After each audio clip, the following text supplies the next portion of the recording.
कथू के चटैया पापा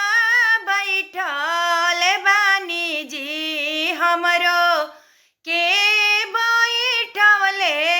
बानी जी हमरो के बैठवले बानी जी कथू के चटैया चाचा बैठल बानी जी हमरो के बैठवले बानी जी हमरो के बैठवले बानी जी कुसा के चटैया बेटी बैठल बानी हो तोहरो के बैठवले बानी हो तोहरो के बैठवले बानी हो कथू के कॉलेजवा मम्मी